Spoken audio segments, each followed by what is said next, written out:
For just a second. A high school graduating class. Okay. Picture your own, maybe. The yearbooks, the superlatives, the prom pictures. Right, the usual stuff. Exactly. Now, flash forward a few decades. Usually that alumni newsletter is full of updates about, like, middle management promotions or kids going off to college. Yeah, maybe a real estate venture or two. Right.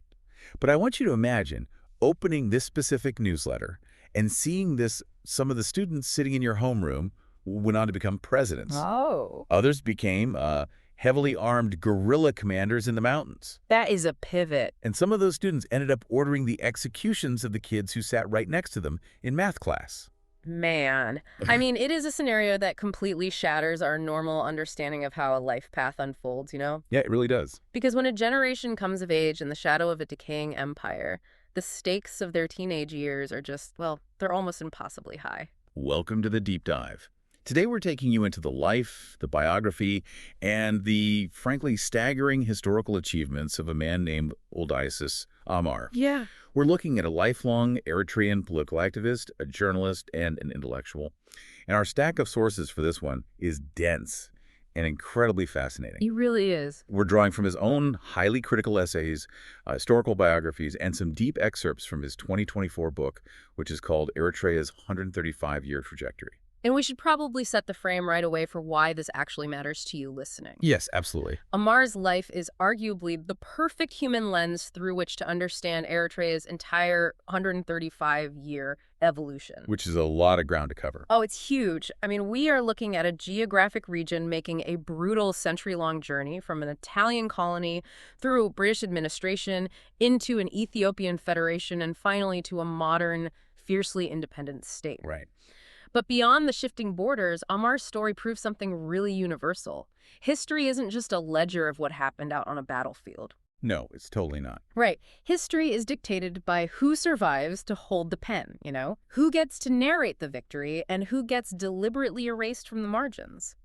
It is entirely a battle for the narrative. But before we can examine Ammar as this exiled opposition leader fighting for that historical memory, we have to start where his revolutionary fire was actually lit. Yeah, we have to go back. We are rolling the clock back to a small-town classroom in the 1950s. Right. So we are going to Sinhit province, specifically a bustling, pretty diverse town called Keren. Okay. So Ammar was actually born in the mid-1940s in a nearby village called Ashera, but by 1953, he's a fifth grader in Keren. Got it. And he is already standing on the street watching early nationalist protests against Ethiopian imperial rule. Okay, let's unpack this for a second. Sure. Because if you're listening, you might be wondering why a fifth grader is witnessing anti-imperial protests. Like, what is the actual geopolitical reality of Eritrea in 1953? Right. Well, it requires a quick step back. So after World War II, the United Nations had to decide what to do with former Italian colonies. Right. And for Eritrea, the UN basically mandated a federation with Ethiopia. Which, on paper, sounded okay. Yeah, on paper. It was supposed to be a partnership where Eritrea maintained its own domestic autonomy, like its own flag, its own parliament, its own police force. Okay. But the imperial government in Addis Ababa, led by Emperor Haile Selassie, they viewed Eritrea not as a federal partner, but as a province to just be absorbed. Wow. So they just ignored the UN mandate. Pretty much. They immediately began systematically eroding that arrangement. They banned Eritrean political parties, they censored the press, and they physically lowered the Eritrean flag. Man. And Keren, given its geographic location as a commercial crossroads, it already had this long, rich history of resisting external control. Ah, so it was a hotspot. Exactly. When the Ethiopian empire started tightening its grip, Keren became the ultimate incubator for anti-colonial sentiment. So Ammar is absorbing this massive political betrayal before he's even a teenager. Yeah. And that sentiment travels with him. By the early 1960s, he ends up at the Prince Makanan Secondary School in Asmara, the capital. Right. And the sources describe this specific school as the absolute intellectual core of urban resistance. The roster of his classmates is just staggering to look at. It's like a who's who. It really is. You have future pivotal figures sitting at the exact same desks. Isaias Afwerki is there, the man who, according to our historical texts, eventually becomes the unchallenged authoritarian president of modern Eritrea. Right. And another classmate is Masi Tesfamikul, Yeah. who the sources describe as this brilliant, fiery political agitator. And these students, they weren't just, passing notes in class. Right, no. They were establishing clandestine political cells. They were organizing these annual, highly coordinated demonstrations that severely challenged the imperial administration's whole narrative of a peaceful, integrated Eritrea. Think of the Prince Makonnen cohort, almost like the American Founding Fathers. Okay, yeah. You have this group of incredibly bright, ambitious young people united by a singular overarching goal, overthrowing a distant, oppressive ruler. Right. But imagine if, instead of successfully building a constitutional republic together after Yorktown, Hamilton and Jefferson ended up locked in a bitter, violent, decades-long civil war that decimated the country they just built. And that is the core tragedy of this generation. Yeah. They started entirely united against a common enemy, the Ethiopian Empire, but as we'll see, they were carrying the seeds of their own destruction. It's so dark. It is. As they transitioned from student protests to an armed liberation struggle, those early classroom bonds were eventually just torn apart by deep ideological and regional divides. And that transition from protest to armed struggle has a very specific catalyst for Ammar. Right. It's the spring of 1970. The texts detail this cinematic moment where Ammar is meeting with a revolutionary contemporary on a mountain slope near his home village of Hagaz. Yeah. They're sitting there carrying Arabic translation of Mao's Red Book. Which perfectly reflects the ideological mechanics of the era. How so? Well, if we connect this to the bigger picture, the new left movement was sweeping across the globe in the 60s and 70s. Right. And for African student movements, Marxist and Maoist literature offered a really specific blueprint. It provided a theoretical framework that explained their subjugation, not just as, bad policy, but as a systemic imperialist design. Right, something that had to be dismantled. Exactly, something that could only be dismantled through organized peasant and worker uprisings. So they have this late-night meeting on the mountain, absorbing this radical literature. Yeah. Ammar sneaks back to his village under the cover of darkness to avoid imperial security patrols. But the very next morning, the abstract theory becomes a brutal reality. It's horrifying. The Ethiopian army surrounds that nearby village of Hagaz. They open fire on sleeping farmers and pastoralists. They massacre at least 11 civilians and wound dozens more. State-sponsored violence of that magnitude fundamentally alters the psychology of a movement. I can't even imagine. Right. This wasn't a debate over federalism anymore. This massacre and widespread retaliatory campaigns like it were the visceral shocks that drove thousands of young Eritreans out of the classroom and into active armed insurgency. So an empire is burning your villages. How does a student activist actually fight back before they're handed a rifle? Yeah, that's the question. What is the mechanism of resistance? Well, for Ammar, it was words.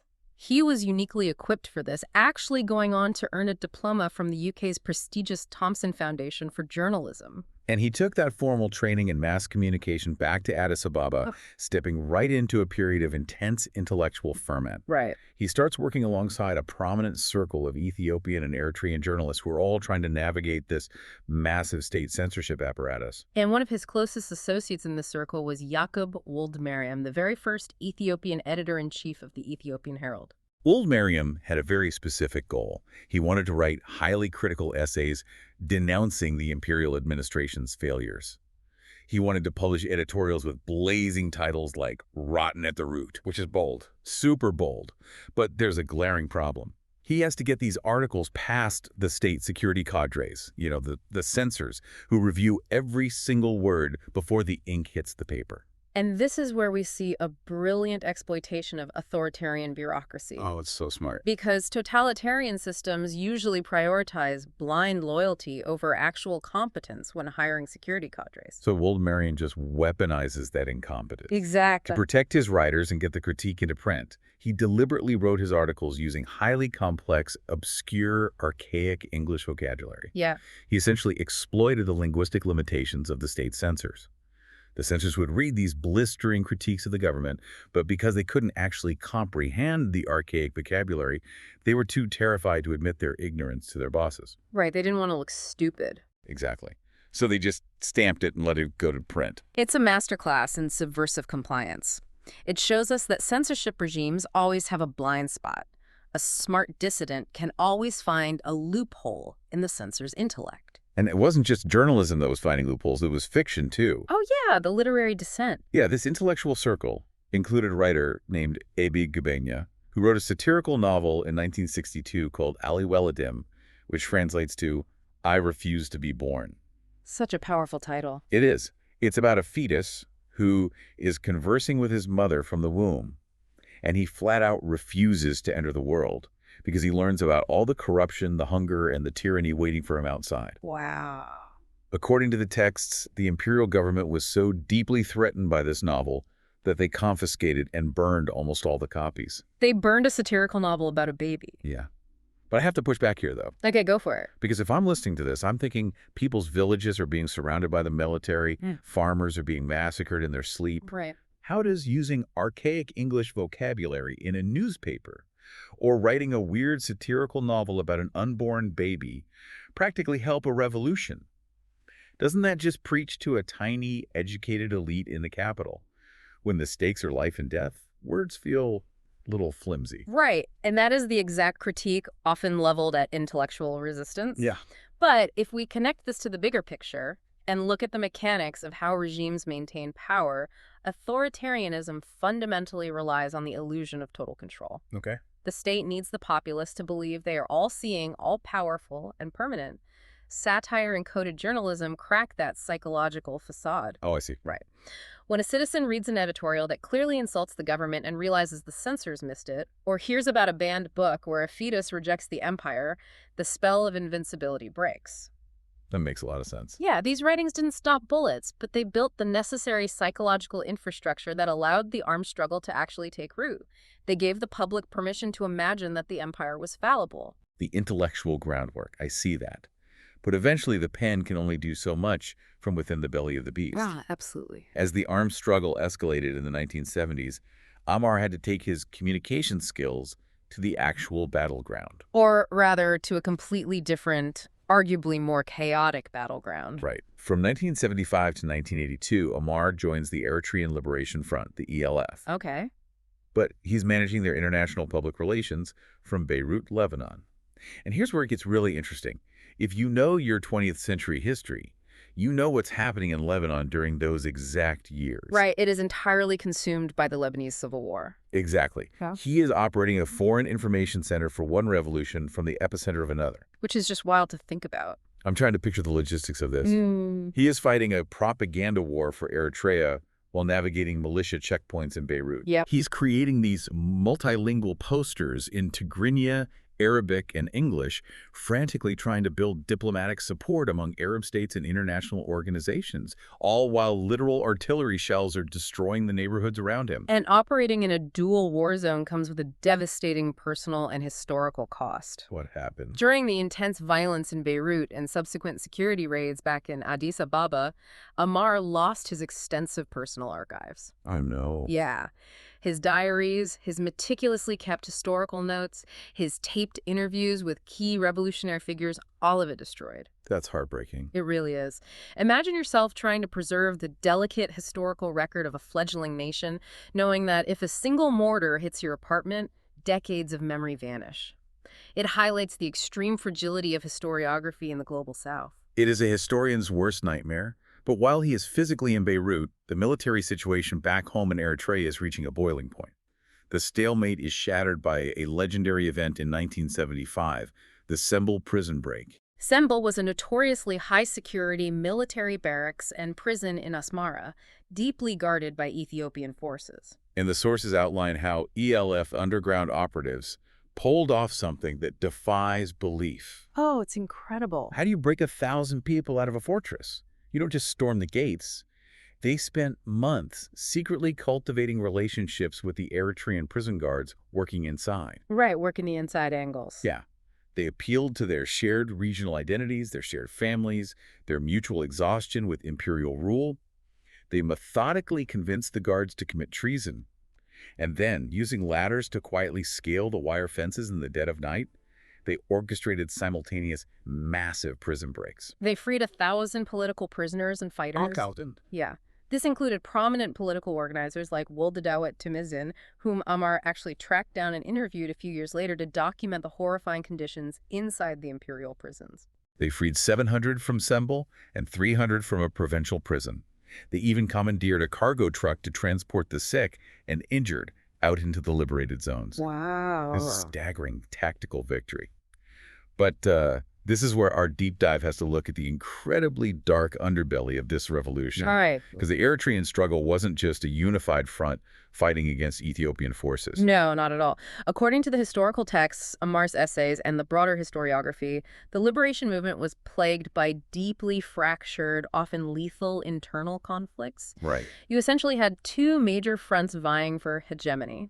The ELF, which Ammar was a leading figure in, and the EPLF, the Eritrean People's Liberation Front. Okay. And the EPLF was co-founded by Ammar's former high school classmate, Isaías Afwerki. Here's where those high school dynamics turned deadly. Inside the EPLF, there was a reform movement that emerged in 1973. It was known as the Menka, which translates to the bat because they supposedly met at night. Right. And who was leading this reform movement? Ammar's other classmate from the Prince Makanan School, Musi Tesfamichael.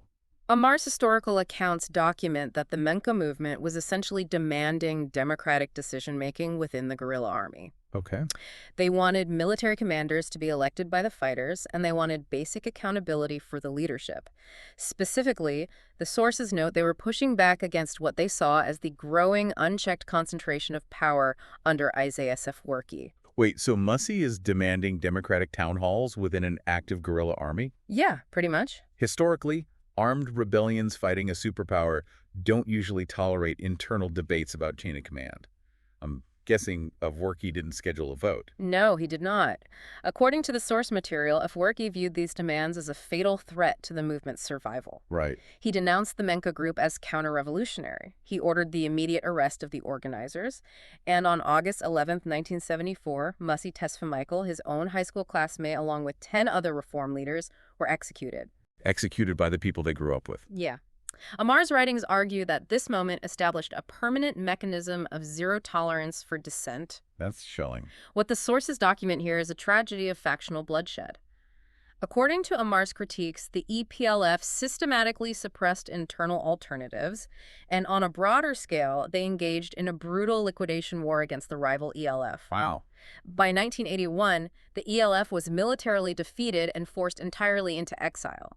This allowed the EPLF to consolidate absolute power over the narrative and the revolution. Which leads us to an incredibly bitter irony. Yeah. When the EPLF finally claims total military victory over Ethiopia in 1991, achieving the independence that this entire generation had been fighting for, Ammar and the surviving members of the ELF find themselves locked out of the very country they spent their entire lives trying to liberate. For Ammar, 1991 wasn't a pure triumph. He famously categorized the EPLF's victory in the sources as a flawed beginning. If you're listening, you might think, wait, why flawed? They won the war, the empire is gone. Isn't that the goal? Well, they achieved territorial independence, yes. Okay. But Ammar argues in his texts that by entirely excluding the moderate factions of the ELF and other alternative political organizations from the provisional government, the EPLF eliminated any potential democratic counterweights. Hey. According to his analysis, this established a highly centralized, single-party regime. There was no pluralism, no national reconciliation. Ammar connects that original sin of exclusion directly to Eritrea's contemporary crises, including the devastating border wars that the sources claim were later used as a pretext to suspend constitutional governance entirely. So Ammar is forced into exile, but he refuses to just fade away into a quiet retirement. Right, he keeps going. Professionally, he pivots. He goes on to work for the United Nations as a humanitarian coordinator in northern Iraq. He even earns a master's in international relations. The transnational democratic opposition. Right. He becomes the chairman of the EPDP, the Eritrean People's Democratic Party, operating primarily from exile in Switzerland. And this is where the tools of the modern age come in. Because the ruling party in Asmara has a total monopoly on media and communication within the country. Yeah. So how do you fight a propaganda machine from a desk in Switzerland? You log on. Exactly. Ammar and his peers turn to early digital platforms. They start utilizing Paltalk rooms. For listeners who might not remember, Paltalk was an early voice-over IP group chat software. It was clunky, but revolutionary for its time. Exactly. I mean, picture it. You have these sprawling, unregulated virtual town halls. Ammar is using these digital rooms to coordinate the opposition, share suppressed historical materials, and completely bypass the state censors. Right. It allowed an Eritrean in Switzerland to speak directly in real time with an Eritrean in Washington, D.C., or a student listening quietly in an internet cafe in East Africa. They were running a digital resistance? Yeah.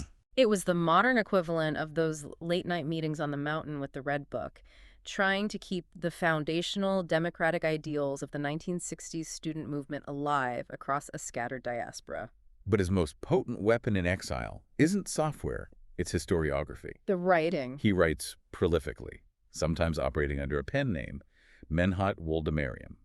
He publishes the massive book we pull from today, Eritrea's 135-year trajectory, and he goes straight after the established state narratives. Right.